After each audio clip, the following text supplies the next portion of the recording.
এর মধ্যে আবার আমি বলি যে আমার বিয়ের আগে যখন ওর প্রথম বউর সাথে ওর সম্পর্ক ছিল, তখন ওর বউ আমার যখন বিয়ে হয় ওর সাথে, তখন ওর বউ প্রেগনেন্ট। আমি একটু আমার মার দিক থেকে শুরু করতে চাই। আমার মায়েরা হচ্ছে 6 বোন 1 ভাই। আমার নানা ছিল টেলার্স, ওই সময়কার টেলার্স ছিল, ছোটখাটো একটা দোকান ছিল। তো তাদের টেলার্স থাকলেও তাদের ফ্যামিলি মোটামুটি সচ্ছল ছিল, ভালো ছিল। তো আমার যে নানু, উনি মানে ছেলের প্রতি খুব দুর্বল, যে ওই সময়ের মায়েরা কিন্তু এরকমই ছিল। কেউ এসে মা ডাকলে উনি খুব খুশি হতেন এই টাইপের। তো আমার যে বাবা, উনি আমাদের এলাকারই আমার মার সম্পর্কে মানে পাড়া তো চাচাতো ভাই হয় সম্পর্কে, পাশাপাশি বাড়ি, এক বাড়ির পরে তার মানে আমার বাবার বাড়ি। তো হচ্ছে আমার যে দাদু, মানে আমার দাদু ছিল, উনি অনেক ছোটবেলায় মারা গেছে। তো আমার বাবার মা ছিল না, আমার নানুকে মা ডাকতো, এসে মা ডাকতো। তো আমার নানু ছেলের মতো দেখতো, করতো, নানু বাসায় থাকতো, খেত সবকিছু, মানে আমি যেটা শুনেছি বড় হওয়ার পরে। তো এক সময় আমার মা হচ্ছে তার বোনেদের মধ্যে মেজো। তো আমার বড় আন্টির বিয়ে হয়ে গিয়েছিল, আর মামা তখন বিয়ে করেনি। আমার নানু সিদ্ধান্ত নিয়েছিল যে মানে আমার বাবা যে ওনার সাথে আমার মাকে বিয়ে দিয়ে দেবে। কিন্তু আমার মার তখন বয়স ছিল 12 বছর। আচ্ছা, খুব কম বয়সী ছিল, 7-এ পড়তো তখন। মানে তাকেও ফ্যামিলি থেকে আর কি ওই জোর করেই দেওয়ার মতো ছিল। যেহেতু আমার মার আমার বাবাকে পছন্দ ছিল না, সেহেতু তাদের সংসারটা আর কি ওরকম ভালো ছিল না। তো তাদের বিয়ের 1 বছরের মধ্যেই আমি জন্মগ্রহণ করি। আমি ফার্স্ট বেবি হয়। আপনার মার 12 বছর বয়সে বিয়ে হয়। 12 বছর বয়সে আমি হই। তো তাদের ওইভাবেই সংসার চলে। আমার বাবা ছিল ডিস্ট্রিক্ট ড্রাইভার, যে কোনো একটা কোম্পানিতে ডিস্ট্রিক্ট ড্রাইভার ছিল। উনি 1 মাস 2 মাস পর পর আসতো। আচ্ছা। তো আমার বাবা সবসময় খুব সন্দেহবাতিক লোক ছিল, মাকে খুব সন্দেহ করতো, যে মার অল্প বয়স ছিল, বাড়িতে একা থাকতো। এই জিনিসগুলো কি আপনি মার কাছ থেকে শুনেছেন নাকি আপনি দেখেছেন? নিজে দেখেছি, কি করতো, নিজে ফেস করছি। দুই একটা গল্প বলতে পারবেন যে সন্দেহ করে কি হতো? একটা গল্প বলতে না বলে আসতো বাড়িতে, সে যে বাড়িতে আসছে হুট করে চলে আসতো দেখার জন্য, হুট করে চলে আসতো দেখার জন্য যে আমার মা কি করতেছে না করতেছে, বাড়িতে আছে কিনা। আর আমি জ্ঞান হওয়ার পর থেকে দেখি নাই কখনো যে আমার বাবা ভালো একটা বাজার করছে, মানে বড় একটা মাছ কিনছে বা ভালো একটা বাজার করা, এই ধরনের আমি কখনো দেখি নাই। ওই যা করা সব আমার মা। বাবা শুধু ওই মাস শেষে টাকাটা দিয়েই তার দায়িত্ব শেষ। তোমরা কিভাবে চলবা না চলবা, খাবা কি করবা, পড়াশোনা, এগুলোর আর কি কোনো ছিল না তার। সম্পূর্ণটা আর কি মার উপর ছিল। আর বাবার তো এই যে সন্দেহ জিনিসটা ছিল, বাসায় আসা পরে মানে এলাকায় পাড়া দেওয়ার পরে মানুষজন অনেক কথা বলতো, আশেপাশে অনেক মহিলারা ছিল, ওরা অনেক কথা বলতো। তো এইগুলো শুনে বাসায় আসার পরেই দেখতাম যে 1 দিন 2 দিন পরে মারামারি হচ্ছে, দুজনে মারামারি, গায়ে হাত দেওয়া, দুজনের গায়ে হাত, হ্যাঁ দুজনের গায়ে হাত দেওয়া, ঝগড়া হওয়া। আমাদেরকে বাসা থেকে বের করে দিত। আমাদের বলতে কি তখন আপনার আরো ভাই বোন হয়েছে? না, আমাকে আর মাকে, ওকে, দুজনকে বের করে দিত। দুজনকে বাসা থেকে বের করে দিত, একদম জিনিসপত্র সব দিয়ে বের করে দিত। কখনো এরকম হয়নি যে আপনাকে রেখে আপনার মাকে বের করে দিয়েছে? না, মানে বাচ্চার প্রতিও তার কোনো দায়িত্ব নাই, কোনোই নেই। আমরা নানু বাসা যেহেতু কাছে, নানু বাসায় চলে যেতাম, ওইখানেই থাকতাম। আবার সবাই বসে মীমাংসা করে আবার হচ্ছে যে পাঠাই দিত, থাকতাম। ওই রকমের 1 মাস 1.5 মাস 2 মাস পর পর আসতো। এরকম করতে করতেই হচ্ছে যে আমি বড় হয়েছি। বাবা এরকমেরই কোনো দায়িত্ব হয় না। তো যখন আমি ক্লাস 7-8 পড়ি, তখন হচ্ছে যে 1-2টা করে সম্বন্ধ আসতে থাকে আমার, হ্যাঁ সম্বন্ধ আসতে থাকে। তো মাও তো হচ্ছে যে মানে চিন্তা করে যে ফ্যামিলির অবস্থা এরকম, যদি ভালো কোনো ছেলে হয় তো বিয়ে দিয়ে দেবে, এরকম কথাবার্তা চলতে থাকে। তো আমি মানে আমার তখন 2012-তে আমি এসএসসি দেই। তা আমি যে মানে পড়াশোনা করতেছি, পরীক্ষা দিব, আমার বাবার এর কোনো ছিল না যে আমার মেয়ের পরীক্ষা বাকি। তো সংসারের অবস্থা এরকম, এটা চিন্তা করে আমি জেনারেল লাইনে পড়াশোনা করেছি। তো মা চিন্তা করতেছে এরকম হলে তো সংসারের এরকম অবস্থা, আমার মেয়ের তো পড়াশোনা হবে না। তো মা আমাকে কি করলো, মাদ্রাসা থেকে পরীক্ষা দেওয়া হলো। মাদ্রাসা থেকে পরীক্ষা দেওয়া হলো। তো ওই সেন্টারটা ছিল আমাদের থেকে মানে অনেকটা দূরে, হুম 2-3 ঘন্টার রাস্তা, মানে অন্য কি বলে জেলায় হুম এরকম ছিল। তো ওইখানে মা এক মাসের মতো তো পরীক্ষা হয়, হুম এসএসসি পরীক্ষা। ওইখানে বাসা ভাড়া নিয়ে আমরা ওইখানে থেকে পরীক্ষা দিই। হুম তো যে বাড়িতে থেকে পরীক্ষা দিই ওই বাড়ির এক আত্মীয়র জন্য মেয়ে খুঁজতে ছিল হুম বিয়ে দেওয়ার জন্য। তো আমি আবার ছোটবেলা থেকেই খুব শান্তশিষ্ট, আচ্ছা, চঞ্চল। যে বাড়ি থেকে পরীক্ষা দেন বলতে আপনি বাড়ির সন্ধানটা পেলেন কিভাবে? মানে ওই যে আমাদের সম্পর্কে কি হয় আপনার? না, কিছু হয় না, আচ্ছা, সেন্টারের আশেপাশে বাড়ি খোঁজে অনেকে এই যে থাকার জন্য। হ্যাঁ, আচ্ছা, আচ্ছা। ভাড়া দেয় এরকম, ওকে, থাকার জন্য নেই। তো ওনারাও আর কি ওই যে খুঁজতেছিল। খুঁজতেছিল। আর আমি তো এরকম মানে ওনাদের বাড়ি তো 3টা ছেলে ছিল, কিন্তু আমি মানে একটা মেয়ে, হয় না যে বাড়ির ভিতর ছেলে থাকলে হঠাৎ অনেক, তো এই ধরনের কিছু দেখে নাই তো, বা আমি খুব ছোটবেলা থেকে খুব শান্তশিষ্ট আর কি, আচ্ছা, এই টাইপের। তো ওনাদের দেখে আর কি আমাকে খুব পছন্দ হয়। হুম আর আমি আবার ছিলাম কি যে আমার মা তো কষ্ট করছে, বা আমি একটা কিছু করব আমার মা বাবার সম্মান চলে যাবে, হুম। আমার মা বাবা যা বলবে তাই, মানে আমাকে যা দিত আমি তো। ততদিনে কি আপনার ভাই বোন আর হয়েছে? হ্যাঁ, আচ্ছা, আপনি যখন এসএসসি দিচ্ছেন আমি যখন ক্লাস 8-এ পড়ি, মানে আমার 13 বছর পরে আমার একটা বোন হয়। আচ্ছা, আচ্ছা, আমি ছেড়ে গেছি। এটা হচ্ছে যে আমার বোনটা যখন হয়, হ্যাঁ। তখন আমার বাবা আর কি ছিল না যে মানে বোনটা আমার বাবা না, এটা নিয়ে আর কি বেশি ঝামেলা হয়েছিল তখন। বোনটা মানে মানে আমার বোন যখন হয়েছিল তখন আমার বোনটা দেখতে আর কি একটু ডিফারেন্ট, মানে আমাদের চেয়ে একটু ফর্সা, একটু। সো আপনার বোনের এই জন্মটা নিয়ে বাসায় প্রশ্ন তোলা হয়েছে? হ্যাঁ, প্রশ্ন তোলা হয়েছিল আমার মাকে। মানে আমার বাবা এক পর্যায়ে নাই বলে দিছে যে এটা সন্তান আমার না। সন্তান আমার না। কি বলেন? আপনার বোন জানে বিষয়গুলো আজকে? হ্যাঁ, আমার বোন জানে। তারপরে কি হলো বাসাতে? মানে এইটা নিয়ে মানে প্রধানত বেশি হচ্ছে এটা নিয়ে, আমার বোনকে নিয়ে। হ্যাঁ, একটু ডিফারেন্ট দেখতে, একটু ফর্সা, আমার বাবা একটু কালো টাইপের, হ্যাঁ। আর আমি আমার মার মতো। তো আমার বোন, আমার নানা, আমার 2টা খালা হচ্ছে ফর্সা, তো আমার বোন অনেকটা ফর্সা ওদের মতো হয়েছে। তো আমার বাবা এটা নিয়ে আর কি ছিল যে আমার বোনটা আমার বাবার না, এটা নিয়ে মার সাথে খুব ঝগড়া, হুম এই সেই। তারপরও আর কি মানে নিজের মনে মনে রাখতো আমার বাবা, ওইভাবে আর কি করে নাই, হুম। কিন্তু বলছে। ভাই বোন কতজন আপনারা? আমরা 2 বোন। এখন 2 বোনই? হ্যাঁ, 2 বোন। আপনার বাবা বেঁচে আছেন? হ্যাঁ, আমার বাবা বেঁচে আছে। আচ্ছা, আচ্ছা, আমি পরে আসি এগুলা। হুম। তারপর তখন আমার বোন, আমি যখন এসএসসি পরীক্ষা দিই, তখন আমার বোনের বয়স 2.5 বছর। কিন্তু এর ভিতর কিন্তু আমার বাবা বাড়িতে আসা, যোগাযোগ, এমনকি মাসের যে খরচা, এটা দেওয়া বন্ধ করে দিয়েছে। খরচা বাড়ি দেওয়া বন্ধ করে দিয়েছে? আচ্ছা। টোটাল। আমার মা হচ্ছে টেলারের কাজ জানতো, সেলাই কাজ করতো, আর বাবার বাড়িতেই ছিলাম, মা ওইগুলো দিয়ে আর কি সংসার চালাতো হুম টুকটাক। তো আমি এসএসসি দিলাম, ওইখানে দিলাম, দিয়ে তারপর চলে আসলাম। তো ওইখানে থাকতেই মার সাথে আর কি ওই সম্বন্ধের কথা বলা হয়েছিল। হুম তো মা বলছে যে আমরা বাড়িতে যাই, বাড়িতে আসেন, দেখেন, তারপর বাকিটা করা যাবে। হুম তো আমরা বাড়িতে আসার পরে ওদের বাড়ি থেকে আমাকে দেখতে আসে, যেটা আর কি রোলস, ওইভাবে দেখতে আসে, তাদের পছন্দ হয়। কিন্তু মানে ছেলে ছিল আমার চেয়ে 15 বছরের বড়, ওকে, বয়সে 15 বছর বড় ছিল, আর আমার বয়স ছিল তখন 15 বছর। ওকে, যে 12তে এসএসসি দিয়েছি, হুম। ফেব্রুয়ারিতে এসএসসি দিয়েছি। তো আমি আর কি না বলি নাই, মানে আমি চিন্তা করেছি মা যেটা বলবে, আমি মা মানে এর আগে কাউকে ভালো লাগতো, কোনো ছেলেকে ভালো লাগতো এরকম কোনো কিছু? ভালো লাগতো, কিন্তু যে পেতেই হবে বা চাওয়া জিনিস, এই এরকম ছিল না। জিনিসটা আমি বুঝতাম না বা ছিল না। আমি মা মানেই দুর্বল, আমি ছোটবেলা থেকে মাকে দেখছি, তো ওই মা মানেই দুর্বল। ওকে, বাবা কি জিনিস এইটা আমার মধ্যে এখনো ফিল হয় না, যে বাবা কি জিনিস, ওকে। এটা আমি তারপর কি বুঝি হয়েছে? না। তো ফেব্রুয়ারিতে এসএসসি দিলাম, মে মাসের 6 তারিখে আমার বিয়ে হলো। মে মাসের 6 তারিখ? মে মাসের 6 তারিখে, 12 সালের হুম 6 তারিখে আমার বিয়ে হলো। ঠিক আছে, আমি মেনে নিছি। মানে যেহেতু আমার বড়, তারপর আমি ফ্যামিলির দিক তাকাই, আমার এরকম অবস্থা, মা কতদিন দেখবে, এগুলা ভেবে হচ্ছে মেনে নিছি। আমি শ্বশুর বাড়িতে যাইনি কখনো, আমাদের বাড়িতে ছিলাম। মা বলেছে যে মেয়ে, মানে আমি তো বড় মেয়ে, এখানে থাকুক কিছুদিন। আমার ইচ্ছা ছিল যে আমি ইন্টারটা কমপ্লিট করব, পড়াশোনা করব, এখানেই থাকবো।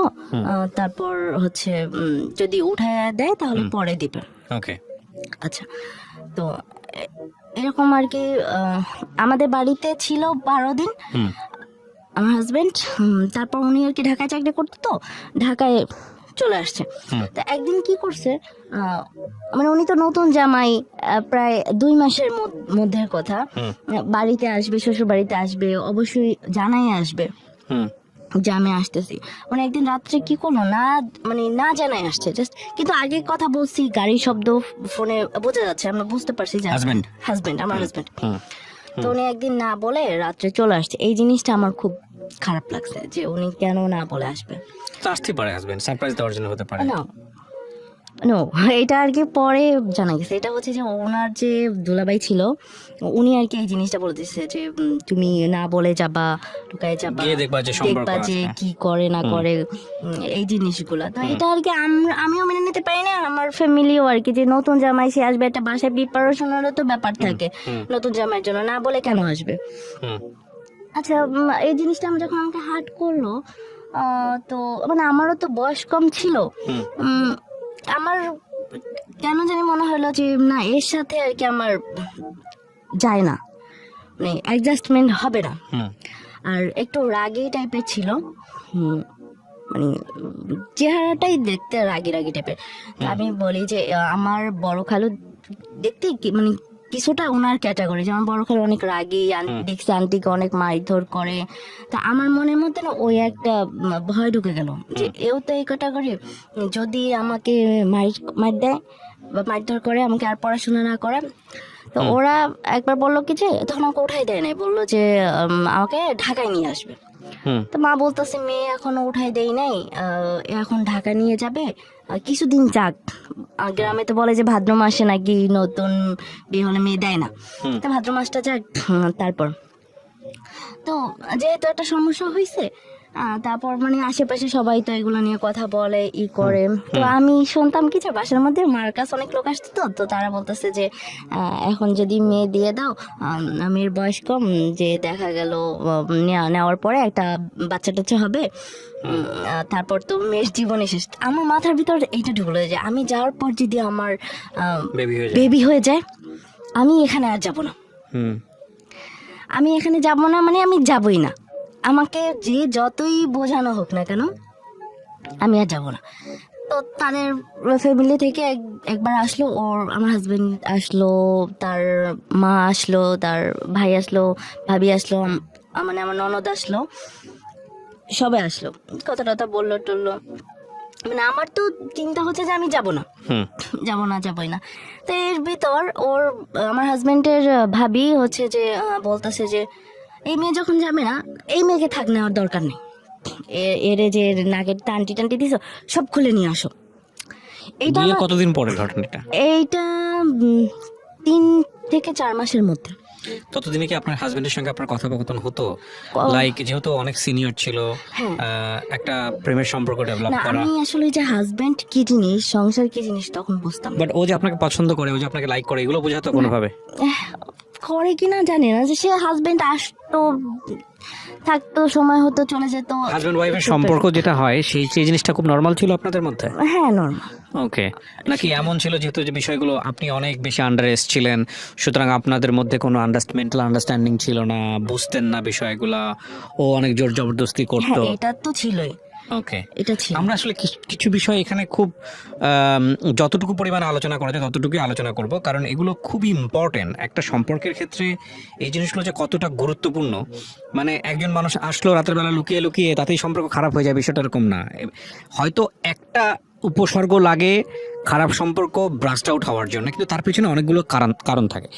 ঠিক আছে, চলেন। হ্যাঁ, তারপর বললো যে খুলে নিয়ে যেতে। তো এদিকে তো আমার বাবা বাজারে গিয়ে বাজার টাজার করে নিয়ে আসছে, মা রান্না করতেছে, যেহেতু বাড়িতে মেহমান আসছে। তো ওরা আর কি আমাদের কোনো কথাই শুনলো না। মা বাবা বলতেছে যে আচ্ছা যাই হোক, মানে সম্পর্ক থাকবে কি না থাকবে সেটা তো পরের ব্যাপার, আপনারা আসছেন, অন্তত খাওয়া দাওয়াটা করে যান দুপুরবেলা।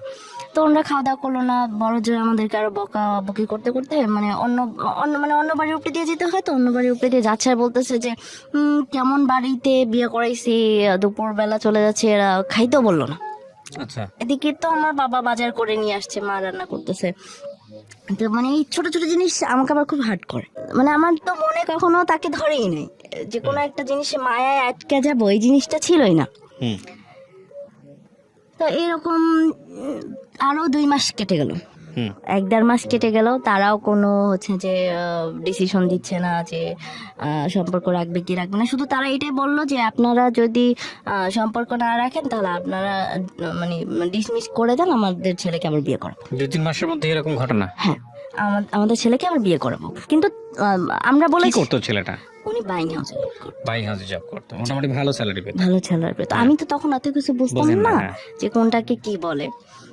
মা বাবার ভালোটাকে ভালো মনে করেছি। ওকে, তারপর ওনরা আমাদেরকে প্রেসার দিত, যদি না থাকার হয় সম্পর্ক তাহলে তোমরা মানে ডিভোর্স দিয়ে দাও বা তোমরা করে দাও, আমাদের ছেলেকে আবার বিয়ে করাবো, এই টাইপের। তো এদিকে আবার মা বাবার সম্পর্ক তখন খুব খারাপ। বাবা তো একদম মানে ওই যে বাড়িতে আসাই একদম বন্ধ করে দিছে, সবকিছু একদম টোটাল বন্ধ। ওই সময়টাতে যখন বাড়িতে না আসতো, ওই যে ডিস্ট্রিক্ট ড্রাইভার ছিল তো, কারোর সঙ্গে সম্পর্ক আছে বন্ধুর বাসায় বা এরকম না? হ্যাঁ, আমার বাবা তার মধ্যে হচ্ছে যে নরসিংদীতে একবার বিয়ে করছে। কিন্তু মিডিয়া আপনারা জানতেন না? না, জানতাম না। তো ওখানে গিয়ে থাকতো? হ্যাঁ, ওখানে গিয়ে থাকতো। ওকে। তো আমি মানে এটা হচ্ছে যে বিয়ের 6 মাসের মাথায় আমি ডিভোর্স দিয়ে দিই ছেলেকে, যেহেতু আমি সম্পর্ক মানে ওদের কথা সে যেহেতু তুমি সংসার করবা না, সম্পর্ক রাখবে না, তাহলে তোমরাই দিয়ে দাও। তো আমি আমার মা সম্মতি নিয়ে, মা ছিল, বাবা তো কোনো জিনিসই ছিল না বা থাকে নাই, থেকে আমি হচ্ছে যে ছেলের দুলাভাই ছিল, ডিভোর্স দিয়ে দিই। ওরা হচ্ছে যে মানে বিয়েতে যা দিছে একদম একটা মুসলিম বিয়েতে আর কি, যা যা দেয় আর কি, একদম পায়ের জুতাটা পর্যন্ত ওরা খুলে নিয়ে চলে গেছে। আমার সবকিছু মানে আমার ছোট বোনকে যে ড্রেসটা দিছে ওইটাও নিয়ে গেছে, কোনো কিছুই আর কি রাখে নাই, আমরাও সব দিয়ে দিয়েছি এইরকম। তো মানে আমি যখন ডিভোর্সটা দেই, এর মধ্যে তো আমার বাবার সাথে কোনো যোগাযোগ নাই, কিন্তু আমরা বাবার বাড়িতে আছি। 2 মাসের মাথায় আমার মার ডিভোর্স লেটার আসে বাবার কাছ থেকে। বাবার কাছ আপনি ডিভোর্স দেওয়ার 2 মাসের মাথায় আমার মায়ের ডিভোর্স লেটার আসে। তো এটা আসে আর কি অন্য নামে, মানে আমার নানা আমার মায়ের তখনকার বিয়ের সময় তো মেয়েদেরকে উপস্থিত রাখতো না মনে হয় তেমন একটা, আমি জানি না কি লেখা হইতো না লেখা হইতো। তো ওইখানে অন্য নাম দেওয়া ছিল, আমার নানা একটা নাম দিয়েছিল, আমার যেটা নাম ওইটা না অন্য একটা। তো ওই নামে একটা চিঠি আসছে, ডাক পেন চিঠি নিয়ে আসছে। মা তো বুঝতে পারেনি, মা হচ্ছে যে রিসিভ করছে, ডাক পেনের কাছ থেকে রিসিভ করছে। এটা রিসিভ করার পরে তো হচ্ছে যে দেখতেছে যে এটা ডিভোর্স লেটার। তো তারপর মা এটা আর কি কোন কাজে অফিস থেকে করা হয়েছে, কে কে ছিল, এগুলো আর কি খোঁজ খবর নিছে। নেওয়ার পর হচ্ছে আমার বাবা আমাদের যে কমিশনার ছিল ওই এলাকার কমিশনারের কাছে এটা নিয়ে বিচার দিছে। আপনার বাবা? আমার বাবা। কি হিসেবে বিচার দিয়েছে? ডিভোর্স তো উনি দিল? হ্যাঁ, ডিভোর্স উনি দিয়েছে। এখনো যে আমার মা ওই বাসায় আছে। ও আচ্ছা আচ্ছা, এটার জন্য। আর আমার বাবা মানে ওই বিচারের তারপর তো মীমাংসা মানে ওই যে সালিশে বসা হয়েছে, কথা বলা হয়েছে। কিন্তু তখনও আমার বোনের বয়স 3 বছর এরকম। একটা বারো আমার বাবা বললো না যে তুমি চলে যাও, আমার সন্তান 2টাকে রেখে যাও, বা এদের ভবিষ্যৎ কি হবে, এটা সে কখনোই বলে নাই, এখনো না। তো মীমাংসা হলো, আমার মার কাবিন ছিল 50,000। তো মানে আমাদের মধ্যে তো আছে 3 মাসের খাবার পড়া, আর মানে আমার ছোট বোন ছোট, এই হিসাবে আমার মাকে 1 লাখ টাকা দিয়ে মানে এটা হচ্ছে যে মীমাংসা করা হয়েছে। তারপর আমার মাকে মানে ঘরের জিনিসপত্র যা ছিল, তারপর আমরা 2 বোন আমাদেরকে নিয়ে মাকে ঘর থেকে বের করে দিয়েছে। আপনার বাবা? আমার বাবার সাথে লোকজন ছিল। তখন কি আপনারা জানতেন যে উনি আর একটা বিয়ে করেছে? হ্যাঁ, এর মধ্যে জানতাম, কিন্তু মা ওই বিষয় নিয়ে কোনো কিছু বললে মাকে খুব মারতো। তারপর কি হলো? তারপর তো আমি আমার মাকে নিয়ে এখন তো আমিও ডিভোর্স, আমার মাও ডিভোর্স। আমার মা আর আমার ছোট বোনকে নিয়ে আমি মানে আমাদের এলাকায় একটা বাসা ভাড়া নিয়ে থাকতে শুরু করলাম। তো মাকে যে টাকা দেওয়া হয়েছিল ওই টাকা দিয়ে আর কি সংসারটা চলতেছিল। তো এইভাবে কতদিন চলবে? তো এইটা চিন্তা করে তখন আমি মানে এলাকার তথ্য কেন্দ্র বলে কিছু মানে আমি কম্পিউটারের কাজ জানতাম তো, রেজাল্ট বের করা বা কিছু, হ্যাঁ এইগুলার একটা 2500 টাকার একটা চাকরি নিলাম। আচ্ছা, 2013 সালে ওকে। 2500 টাকা চাকরি নিলাম, 17 মাস করলাম। মানে মাকে 2000 টাকা দিতাম আর 500 টাকা নিজের খরচা রাখতাম। কিন্তু কখনো কমেন্টস করি নাই যে মানে আমি এটা খাবো বা ওইটা খাবো। আমি এমনও দেখেছি যে ঘরে বাজার নাই, আমার মা অন্যের বাগান থেকে তরকারি চুরি করে নিয়ে আসছে, নিয়ে এসে রান্না করছে। আমার বাবা যখন টাকা দেয় নাই সংসারে, আমার মা কচু টোকাই নিয়ে এসে রান্না করছে, খুব মজা লাগছে। এখন বুঝতেছি যে আসলে ওইটা কি ছিল বা কেন ওইগুলো খুব মজা লাগছে। তো আমি এত চাপা স্বভাবে আমি কখনো বলি না যে মা আমার এই জিনিসটা খাইতে ইচ্ছা করে বা আমার এই ভালো একটা জামা লাগবে। বাচ্চারা বুঝে যায় আসলে সিচুয়েশনালি। হ্যাঁ, এটা আমি কখনো বলি না। আবার আমার এমন দিন গেছে যে আমি কি বলে যে একটা 3 পিসের কাপড় দিয়ে 3টা জামা বানাইছি আর একটা সেলোয়ার বানিয়ে 3টা পরছি আর কি। এমনও দিন গেছে যে আমার শুধু একটাই ড্রেস ছিল, এইটা দিয়ে আমি সব জায়গায় ক্লোজ কভার করছি এরকম। তো অনেক চাকরির ইন্টারভিউ দিতাম, তখন তো আমার রেজাল্ট বের হয়ে গেছে, এসএসসি এর রেজাল্ট বের হয়ে গেছে, এ গ্রেড ছিল। তো এখন মানে চাকরিতে তো লোক লাগে, লোক ছাড়া তো আসলে হয় না, তো হলো না। তো এখন কি করব, মানে মাকে বোনকে সবাইকে নিয়ে ঢাকায় চলে আসলাম আশুলিয়াতে। কি প্ল্যান করে আসলেন? আমি গার্মেন্টস করব। মানে আপনি তখন কি পড়াশোনা ছেড়ে দিয়েছেন? হ্যাঁ, পড়াশোনা আমি ছেড়ে দিয়েছি। আমার বোন তখন কি করে? আমার বোন তো তখন 3.5 বছর বয়স। এত ছোট? হ্যাঁ, আমার মা মানে আমার মায়ের আমি 13 বছরের ছোট, আমার বোন আবার আমার 13 বছরের ছোট। ওকে, সো আপনার বাবার সঙ্গে আপনার মায়ের যখন ডিভোর্স হয় তখন আপনার বোনের বয়স কত? তখন ওর বয়স 3 বছর। 3 বছর, ওকে। সো আপনি ঢাকায় আসলেন, তারপর? মাকে নিয়ে বোনকে নিয়ে আমি আশুলিয়াতে আসলাম, ঢাকায় আসলাম। আসার পরে মা, আমার তো বোন ছোট, মা কিছু করতে পারবে না, আমি গার্মেন্টসে ঢুকলাম। ঢোকার পরে 2-3 মাস করলাম, তো আমার মা ঢাকায় অ্যাডজাস্ট করতে পারলো না, মানে নানাবিধ টেনশন, আমি বড় মেয়ে, কিভাবে কি চলবে। দেখতে শুনতে ভালো, হ্যাঁ, সো এগুলো তো একটা বড় প্রবলেম গার্মেন্টসের ক্ষেত্রে। আমার মাও অনেক ইয়ং এখনো। ওকে, খুব স্বাভাবিক, কারণ আপনি 13 বছর বয়সে আপনার জন্ম হয়েছে। হ্যাঁ, তো মা খুব ডিপ্রেশনে চলে গেল। এখন তো বুঝতেছি যে আসলে এটা ডিপ্রেশনে চলে গেল, অসুস্থ হয়ে গেল। তো আমার নানু এসে আমার মাকে নিয়ে গেল। তা আমাকে বললো যে তুমিও চলো, এখানে থাকা দরকার নেই। কিন্তু আমি ভাবলাম যে আমি চলে যাব, তাহলে আমার মা চলবে কিভাবে। মা চলে আসলো, আমি ঢাকায় রইলাম, 2 মাসের মতো করলাম। ঈদের ছুটিতে বাড়িতে আসলাম, মার কাছে আসলাম। আসার পরে ছুটি কাটাই আবার ঢাকায় গেলাম, জয়েন করলাম। কিন্তু তখন আর যে অফিস করতে পারলাম না, আমার জন্ডিস হয়ে গেল। তো গার্মেন্টস থেকে ছুটি দিল, তারপর আমি আর গেলাম না, মানে মাই আর কি আমাকে যেতে দেয়নি। পরে মা ঢাকায় যেয়ে আমাকে নিয়ে আসলো যে তোমার আর চাকরি করতে হবে না, তুমি চলে আসো। এটা 2013 সালের কথা, 13 সালের শেষের দিকে, 13 সালের কথা। তারপর আমরা মানে মা আমাকে যে নিয়ে আসে, আমরা আবার চলে আসি বাড়িতে।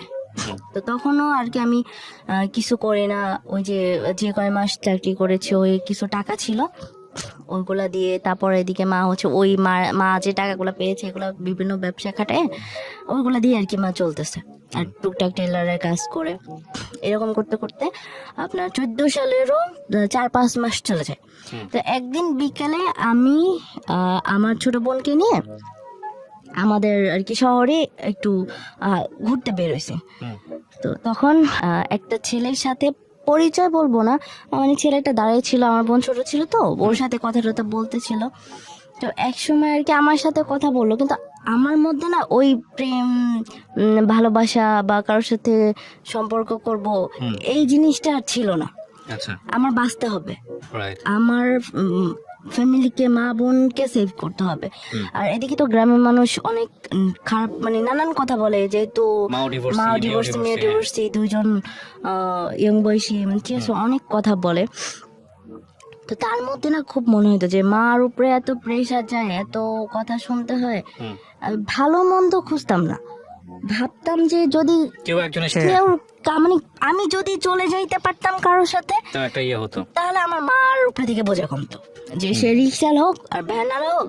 আমি মানে নানু মামাদেরকে সাথে সাথে বলতাম যে সম্বন্ধ দেখো, মানে আমার মার উপরে থেকে চাপ কমুক, মানুষের কথা থেকে বাঁচুক, এই জিনিসটা আর কি। তো ওই ছেলেটার সাথে যখন দেখা হয় তখন ছিল আপনার অক্টোবরের 2 তারিখ ছিল, ওই 14 সালের। ওকে, 2 তারিখ বিকালে দেখা হয়। তো উনি অনেক রিকোয়েস্ট করার পরে আমি আমার ফোন নাম্বারটা দিই। তো তখন আমার ফোন ছিল না, ফোন নষ্ট ছিল। তো আমি 6 দিনের মাথায় একটা ফোন কিনি। ফোন কেনার পরে যখন আমি আমার সিমটা ওপেন করি, তো দেখলাম যে তখন ওই ছেলেটা আমাকে মানে ফার্স্ট একটা মেসেজ দিছে। ওইটা আমাকে খুব খুব ভালো লাগছে, এই মেসেজটা, যে আমি তোমাকে 200 বার কল দিয়েছি, তোমাকে পাই নাই। এই জিনিসটা আমার খুবই ভালো লাগছে। ঠিক আছে, কিন্তু ওই যে রিলেশন এই ধরনের কোনো চিন্তা ছিল না। তো ওনার সাথে আমি একদিন কথা বললাম, বলার পর উনি আমাকে বললো কি যে উনি মানে চাকরি করতো, তো বললো যে তোমাকে আমি কিছু কথা বলবো, কিছু কথা আছে, আমি তোমাকে কিছু কথা বলবো রাত্রে। আচ্ছা ঠিক আছে। তো ওই দিনকার উনি আমাকে কিছু বললো না, পরে একদিন আর কি ওই ছেলেটা ওর ফ্যামিলি সম্পর্কে বললো যে বাবার সাথে ভালো সম্পর্ক না, ওরও হচ্ছে বাড়িতে সৎমা, মা বাবা ডিভোর্সি, ওর বাড়িতে সৎমা, ছোটবেলা থেকে ওইভাবে স্বাচ্ছন্দ্য পায় নাই। এখন হচ্ছে যে এই মানে ওর দুর্বলতা গুলো ও আমাকে শেয়ার করলো। ওর কথা শুনে আমার দুঃখ আমি ভুলে গেলাম। আচ্ছা, মানে আমার মনে হলো যে এই তো আমার চেয়েও খুব অসহায়, মানে খুব খারাপ এটা। তো আমি ভাবলাম যে আচ্ছা আমি কোনো সম্পর্কে যাব না, যদি আমি একে বিয়ের কথা বলবো যে আমার ফ্যামিলি এরকম, আমার মা বাবা ডিভোর্সি, আমি ডিভোর্সি, যদি এটা শুনে সে রাজি হয় তাহলে আমি বিয়ে করব। আচ্ছা, যে আমি এখনো পর্যন্ত মানে তখন ভাবতাম যে আমার জন্য যদি একটা লোক ভালো থাকতে পারে তাহলে তো কোনো সমস্যা নাই, না হয় একটু স্যাক্রিফাই করতে হবে, এই তো আর কি। তো এটা ওনাকে যখন বললাম, একদিন দেখা করেছি, দেখা করার পরে ওনাকে আমি যখন বললাম যে আচ্ছা আমার পক্ষে তো রিলেশন করা সম্ভব না, আমি আমার ফ্যামিলি এরকম, আপনি যদি আমাকে বিয়ে করেন তাহলে আমি বিয়ে করতে পারবো। উনি বললো কি যে আচ্ছা ঠিক আছে, আমার কোনো সমস্যা নাই, আমি বিয়ে করব। তো আমি বললাম যে ঠিক আছে, তাহলে আপনার বাড়ির কারোর সাথে আমাকে কথা বলাই দেন। তো ওর একটা বড় বোন আছে, দুলাভাই আছে, তো ওনাদের সাথে আমাকে কথা বলাই দিল। তা আমার কিন্তু তখন ওই জিনিসগুলো সেন্সে নাই যে এ অন্য দেশের একটা লোক, মানে কেমন না কেমন, মানে ফ্যামিলি কেমন বা এই লোকটা কেমন, এই জিনিসটা আর কি ফিল হয় না। ফিল হয়েছে শুধু যে মার ঘাট থেকে বোঝা নামাতে হবে। তো ওর বোন দুলাভাইয়ের সাথে কথা বললাম, ওরা খুব নর্মাল ভাবে আমার সাথে কথা বললো। আচ্ছা, হ্যাঁ করতে পারো, সমস্যা নাই, আমরা আছি, বিয়ে করতে পারো। আচ্ছা ঠিক আছে। তো এইদিকে তো টেনশন, আমি মাকে বলতেছি মা কি করবো, বিয়ে করবো কিনা। মা বলতেছে তোমার জীবন, তুমি যেটা ভালো মনে করো ওইটাই করো। আচ্ছা ঠিক আছে, একবার তো এরকম হয়েছে, আরেকবার দেখি জীবনে কি আছে, দেখি আরেকবার। তো হচ্ছে আমি আমার নানুকে নিয়ে আর ওর সাথে বিয়ের সময় কেউ আসে নাই, কোর্টে গেলাম, আমাদের পরিচিত কেউ ছিল, ওনার কাছে গেলাম, মা কথা বলে দিল, গেলাম। তো তখন না আমার মনে কি বিয়ে করে ফেললেন? ওর ফ্যামিলিতে কেউ ছিল না? না, ওর ফ্যামিলি কেউ ছিল না, তারা তো সব ঝিনাইদা, আর ও তো আমাদের ওইখানে চাকরি করতো, ওই ছেলেটা আমাদের দেশে চাকরি করতো। তখন আমার মানে মাথায় আসলো যে এরকম তো অনেক জায়গায় দেখি বা শুনি যে বাড়িতে বউ থাকে, বাচ্চা থাকে। তো আমি ভাবলাম যে আচ্ছা আমি কথা বললাম যে বিয়ে তো করলেই করা যায়, সমস্যা নাই। কাজী অফিসে বা উকিলের রুমে ঢোকার আগে আমার নানুর সাথে ছিল, যে আমার নানুর শরীর ছুঁয়ে বলো যে তোমার যদি বাড়িতে বউ থাকে বা বিয়ে থাকে বা বাচ্চা থাকে তাহলে কোনো সমস্যা, আমি এখান থেকে চলে যাবো আমার নানুকে নিয়ে, আমি বিয়ে করবো না, কারণ আমি তো মেয়ে হয়ে যাবো না অন্য একটা মেয়ের সংসার ভাঙতে। আর এটা বিশ্বাস ছিল যে একটা মুরব্বী শরীর ছুঁয়ে তো কেউ মিথ্যা কথা বলবে না, এই মানে এইটা আমি ভাবতাম। তো ওই ছেলেটা কি করলো, আমার নানুর মানে হাত ধরে বললো যে না আমার এরকম কোনো কিছু নাই, শুধু ফ্যামিলি নিয়ে একটু ঝামেলা, আমার বিয়ে বা বউ বা বাচ্চা এরকম কিছুই নেই। আচ্ছা, মানে বিয়েটা হওয়ার পরে তো আমাদের বাড়িতে আসলাম, আসার পর ওর অফিস ছিল, ও চলে গেছে, 2 দিনের মাথায় আসার পরে ছোটখাটো ফ্যামিলি ভাবে যতটুকু করা যায় আর কি, ওইভাবে গায়ে হলুদ টলুদ করে টোরে যাই হোক হইলো। হওয়ার পরে তো ও যখন আসতো দেখতাম যে একটা নাম্বার থেকে কল আসতো, ছেলেদের নাম দিয়ে সেভ করা, কিন্তু কথা বলার ধরনেতে বোঝা যায় যে কার সাথে কে কিভাবে কথা বললে। এটা তো তো কয়েকদিন আমি এটা আন্দাজ করছি, করার পরে এটা হচ্ছে 1 মাসের মাথায়, 1 মাসে আমি দেখছি। দেখার পরে 1 মাসের মাথায় হচ্ছে যে একদিন এরকম ফোন আসছে, পরে আমি স্পিকার বাড়াই দিছি যে কে কথা বলে। যদি ফ্রেন্ড হয় বা ছেলে হয় তো স্পিকারে কথা বলতে তো সমস্যা নেই। তো তখন শুনতেছি যে ওইটা ওর ওয়াইফ, মানে ওর বাড়িতে বউ আছে। কিভাবে বুঝলেন? বিবাহিত, ওই যে ওর বউর সাথে কথা বলতেছে। তখন মানে আমি তো ওকে বাধ্য করছি যে কে ফোন দিছে, তুমি স্পিকারে কথা বলো। ওই মেয়েটা যেভাবে কথা বলবে ওর তো ওইভাবেই কথা বলতে হবে, শুনতে হবে। মেয়ে যে শুনতেছে তুমি কি করতেছো, কোথায় আসছো, খাইছো নাকি, একটা হাজবেন্ড ওয়াইফ যেভাবে কথা বলে ওইভাবে ফোন রাখলো। তারপর আমি বললাম যে মানে আমি তো একদম পুরা হতভম্ব হয়ে গেছে যে আমি কি করলাম। একবার তো লাইফে একটা অঘটন ঘটলো, আবার আমি জানি না শুনে এরকম একটা ছেলেকে বিয়ে করলাম। আমি কি আমার তো বেবি ছিল না, আমি ডিভোর্সে ছিলাম, কিন্তু আমি কি চাইলে একটা ভালো ফ্যামিলির ছেলেকে বিয়ে করতে পারতাম না? তখন কিন্তু ওর ওইরকম চাকরিও ছিল না, মানে চাকরি ছিল টেম্পোরারি এরকম আর কি। আমি কিছুই ভাবি না, আমি শুধু ভাবছি যে আমার মার ঘাট থেকে বোঝা নামাতে হবে, শুধু এইটাই ভাবছি, নিজেকে নিয়ে কখনোই ভাবিনি। শুনলাম সবকিছু, কেন কিভাবে বিয়ে হয়েছে না হয়েছে।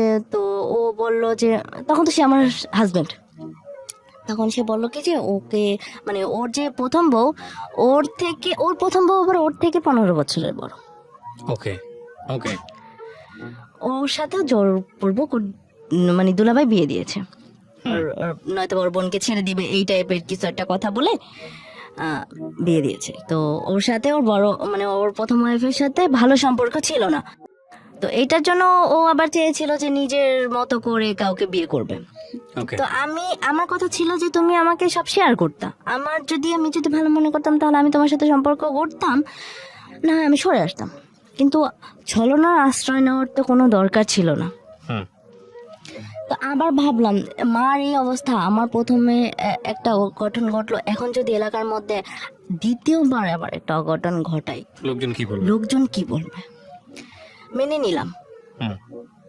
মেনে নেওয়ার পরে এখন মনে করেন যে আমার বিয়ে মানে ওর সাথে বিয়ে হওয়ার 2 মাস পরে ও ওই চাকরিটা ছেড়ে দিল।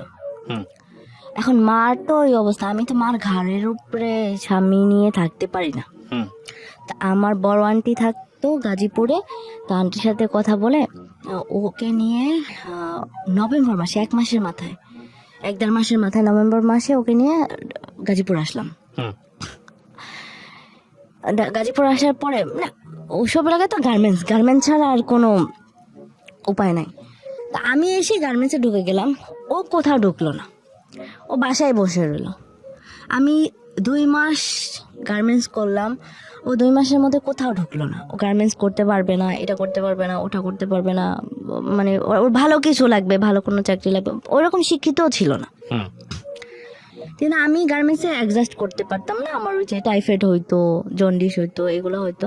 2 মাসের মাথায় জানুয়ারি মাসে চলে আসলাম আবার, মানে আমাদের বাড়িতে চলে আসলাম। এর মধ্যে কথা আছে, যখন আমি গাজীপুরে থাকতাম ফার্স্ট একদিন আমার গায়ে হাত তুললো বলতে মানে টুকটাক কথা নিয়ে ও আমাকে জুতা দিয়ে মারলো। ফার্স্ট গায়ে হাত তুললো, মর্মান্তিক ভাবে মারা, মানে এইভাবে কেউ কাউকে মারে না, এমন ভাবে যে আমি যে ঠেকাবো এরকম কোনো প্লেস নাই, এমন ভাবে ধরবে। কয় মাসের মাথায় বিয়ের? 3 মাস। 3 মাসের মাথায় আমাকে জুতা দিয়ে মারলো, তাও আমি নীরবে সহ্য করলাম। আমি শুধু ভাবতাম যে আমার জন্য ভালো থাকুক, এইটাই ভাবতাম সবসময়। আবার ওরে নিয়ে চলে আসলাম। চলে আসার পরে 1 মাসের মতো বাড়িতে থাকলাম, বিভিন্ন জায়গায় চাকরি বাকরির ওরে নিয়ে ঘুরলাম, 2-1টা জায়গায় দিলাম, ও কোনোটাই করতে পারবে না, কোনোটাই অ্যাডজাস্ট হয় না। তারপর ও নিজেই একটা প্রাইভেট সিকিউরিটি কোম্পানি খুঁজে বের করলো, করে ফেব্রুয়ারি মাসের 14 তারিখ ঢাকায় চলে আসলাম। এসে সপ্তাহখানেক ট্রেনিং করে ও হচ্ছে যে ওই সিকিউরিটি কোম্পানিতে জয়েন করলো, চাকরি করলো।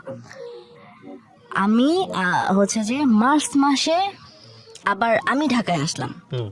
ওর কিন্তু কিছু নাই, বা এর মধ্যে ওর ফ্যামিলির কেউ আসে নাই, বা কেউ একটা কানাকড়ি দিয়েও হেল্প করে নাই।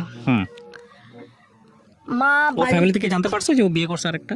হ্যাঁ, ও তো ওদিনে জানা দিছে। মানে ওর ফ্যামিলিটা এরকম যে ছেলে কি করলো না করলো এটা আর কি দেখার বিষয় না, এরকম এরকম এখনো। তো বাড়ি থেকে মা যা দিল টুকটাক হাঁড়ি পাতিল এগুলো নিয়ে চলে আসলাম ঢাকায়। আসার পরে আমিও ওই সিকিউরিটি কোম্পানিতে ঢুকলাম, ট্রেনিং করলাম। এমন একটা অবস্থা ছিল যে আমি খারাপ খাইছি কিন্তু আমি ওই যে করলা বাচ্চাটা কখনো পছন্দ করি না। এমনও দিন গেছে যে আমি 3 বেলা 1 সপ্তাহ করলা ভাজা দিয়ে ভাত খাইছি। মানে 100 টাকা খরচা করবো তাহলে আমি চলবো কিভাবে, এই জিনিসটা ভাবতাম যে এই টাকাটা খরচা হয়ে গেলে তারপর আমি চলবো কিভাবে, বাসা ভাড়া দিব কিভাবে, বেতন পাবে 8,000 টাকা বেতন, একদিন ডিউটি না করলে ওই দিনের টাকা কাটা, এরকম ছিল। তো আমি 7 দিনের ট্রেনিং করার পরে আমার পোস্টিং হলো মহাখালীতে। তখন আমার বাসা ছিল নতুন বাজার। তো আমার প্রতিদিন শিফটিং ডিউটি ছিল, 6টা থেকে 2টা আর 2টা থেকে রাত 10টা, এক একদিন এক একটা। তো যখন শীতের সময় ছিল আমার তো 5টায় বের হইতো, 5:30 ওখানে অ্যাটেন্ড থাকতে হইতো, 6টা থেকে ডিউটি ছিল। শীতের সময় ভোর 5টা আমার মনে হতো যে অনেক রাত, রাস্তায় আমি একা একটা মেয়ে ছাড়া আর কেউ ছিল না, কিন্তু আমার বুক ভরা খুব সাহস ছিল। আমি একা একাই বের হইতাম, একা একাই যাইতাম, একা একাই আসতাম। এরও হচ্ছে যে একটু দায়িত্ব জিনিসটা খুব কম, কিন্তু মারামারি জিনিসটা আছে। কেন? এর মানে অগোছালো, তারপর হচ্ছে এর কথার ধরন বা অনেক কিছু আমার সাথে অ্যাডজাস্ট হয় না বা আমার পছন্দ হয় না, যে কারণে এক কথায় 2 কথায় তর্ক হয়ে যেত। আর ও আমাকে খুব মার দিত, অনেক মার দিত। তাই এক সময় সহ্য করতে না পেরে আমি ওর যে মা আর ওর যে বোন তাকে আমি এক সময় জানাইলাম যে এইভাবে তো আমাকে গায়ে হাত তুলে মারে, এটা তো আসলে ঠিক না, আপনারা একটু বোঝেন। আচ্ছা ঠিক আছে, এরকম মানে কয়েকদিন ভালো যায়, আবার কয়েকদিন হচ্ছে যে কয়েকদিন পর পরে গায়ে হাত তোলে। দেখা হলো যে আমি রান্না করে নিয়ে আসছি, একটা কথা কাটাকাটি হয়েছে, লাথি মেরে ফেলে দিছে, ভাত তরকারি লাথি মেরে ফেলে দিছে। আমার আবার এগুলো সব গুছাই আনতে হয়েছে। এদিকে আমি আর যখন বিকাল ডিউটি হতো, আমার 10টা পর্যন্ত ডিউটি ছিল, বাসায় আস্তে আস্তে 11টা 11:30 বাজতো, রান্না করতাম, খেতাম, শুইতে আমার 1টা। পরের দিন আবার আমার সকাল ডিউটি, আমার ভোর 4টায় উঠতে হতো। মানে কি যে একটা অবস্থা ছিল, খুব খুব ঘুম হতো না, ঠিক মতো খাওয়া হতো না, আবার লং জার্নি ছিল, 2-3টা বাস চেঞ্জ করে করে তারপর আমার অফিস করতে হতো। বেতন ছিল 8,000, একদিন অ্যাবসেন্ট করলে ওই দিনের টাকা নেই, এইরকম করে। কিন্তু আমি কখনো দাবি করিনি যে আমার এই জিনিসটা লাগবে দিবা বা আমার এটা দরকার, কখনো আমি বলিনি। তো এরকম চলতেছিল। চলতে বিয়ে যখন 2-2.5 বছর, তখন মানে ডিসিশন হলো যে ওর যে প্রথম বউ, এর মধ্যে আবার আমি বলি যে আমার বিয়ের আগে যখন ওর প্রথম বউর সাথে ওর সম্পর্ক ছিল, তখন ওর বউ, আমার যখন বিয়ে হয় ওর সাথে, তখন ওর বউ প্রেগনেন্ট। আচ্ছা, প্রথম বউ প্রেগনেন্ট। তো একদিন আমার ছোট ননদ ফোন দিয়েছে আমার স্বামীর ফোনে, ও তো বুঝতে পারেনি যে আমি ফোন ধরেছি। ফোন দিয়ে বলতেছি কি যে ভাইয়া ভাবির তো মেয়ে হয়েছে। না, এটা শুনে তো আমি আরো, এই যে তোমার বিয়ে হয়েছে, বউ আছে, ঠিক আছে, তাহলে বাচ্চা? এখন তো সে ভুলবশত হয়ে গেছে বা চাই না। কেন আপনি বাচ্চা চাচ্ছিলেন না কেন? ওর যদি ওয়াইফ থাকে তার তো বাচ্চা রাইট না, আমার কথা হচ্ছে লুকাবে কেন? ওকে, আমাকে বলতো যে আমার বিয়ে আছে বা আমার ওয়াইফ প্রেগনেন্ট। আপনাকে এরকম আশা দিয়ে রেখেছিল যে একসময় ও ডিভোর্স দিয়ে দিবে। তো এটার জন্য ও আবার চেয়েছিল যে নিজের মতো করে কাউকে বিয়ে করবে। তো আমার কথা ছিল যে তুমি আমাকে সব শেয়ার করতা, আমি যদি ভালো মনে করতাম তাহলে আমি তোমার সাথে সম্পর্ক করতাম, না আমি সরে আসতাম। কিন্তু ছলনার আশ্রয় নেওয়ার তো কোনো দরকার ছিল না। তো আবার ভাবলাম মার এই অবস্থা, আমার প্রথমে একটা ঘটন ঘটলো, এখন যদি এলাকার মধ্যে দ্বিতীয়বার আবার একটা অঘটন ঘটাই। লোকজন কি বলবে মেনে নিলাম। মেনে নেওয়ার পরে এখন মনে করেন যে আমার বিয়ে মানে ওর সাথে বিয়ে হওয়ার 2 মাস পরে ও ওই চাকরিটা ছেড়ে দিল। এখন মার তো ওই অবস্থা, আমি তো মার ঘাড়ের উপরে স্বামী নিয়ে থাকতে পারি না। তা আমার বড় আন্টি থাকতো গাজীপুরে, তো আন্টির সাথে কথা বলে ওকে নিয়ে নভেম্বর মাসে 1 মাসের মাথায় 1-1.5 মাসের মাথায় নভেম্বর মাসে ওকে নিয়ে গাজীপুর আসলাম। গাজীপুর আসার পরে না ওসব এলাকায় তো গার্মেন্টস ছাড়া আর কোনো উপায় নাই। তা আমি এসে গার্মেন্টসে ঢুকে গেলাম, ও কোথাও ঢুকলো না, ও বাসায় বসে রইল। আমি 2 মাস গার্মেন্টস করলাম, ও 2 মাসের মধ্যে কোথাও ঢুকলো না। ও গার্মেন্টস করতে পারবে না, এটা করতে পারবে না, ওটা করতে পারবে না, মানে ওর ভালো কিছু লাগবে, ভালো কোনো চাকরি লাগবে, ওরকম শিক্ষিতও ছিল না। কিন্তু আমি গার্মেন্টসে অ্যাডজাস্ট করতে পারতাম না, আমার ওই যে টাইফয়েড হইতো, জন্ডিস হইতো, এগুলো হইতো। 2 মাসের মাথায় জানুয়ারি মাসে চলে আসলাম আবার, মানে আমাদের বাড়িতে চলে আসলাম। এর মধ্যে কথা আছে, যখন আমি গাজীপুরে থাকতাম ফার্স্ট একদিন আমার গায়ে হাত তুললো বলতে মানে টুকটাক কথা নিয়েও আমাকে জুতা দিয়ে মারলো। ফার্স্ট গায়ে হাত তুললো, মর্মান্তিক ভাবে মারা, মানে এইভাবে কেউ কাউকে মারে না, এমন ভাবে যে আমি যে ঠেকাবো এরকম কোনো প্লেস নাই, এমন ভাবে ধরবে। কয় মাসের মাথায় বিয়ের? 3 মাস। 3 মাসের মাথায় আমাকে জুতা দিয়ে মারলো, তাও আমি নীরবে সহ্য করলাম। আমি শুধু ভাবতাম যে আমার জন্যও ভালো থাকুক, আমার জন্য ভালো থাকুক, এইটাই ভাবতাম সবসময়। আবার ওরে নিয়ে চলে আসলাম। চলে আসার পরে 1 মাসের মতো বাড়িতে থাকলাম, বিভিন্ন জায়গায় চাকরি বাকরির ওরে নিয়ে ঘুরলাম, 2-1টা জায়গায় দিলাম, ও কোনোটাই করতে পারবে না, কোনোটা অ্যাডজাস্ট হয় না। তারপর ও নিজেই একটা প্রাইভেট সিকিউরিটি কোম্পানি খুঁজে বের করলো, করে ফেব্রুয়ারি মাসের 14 তারিখ ঢাকায় চলে আসলাম।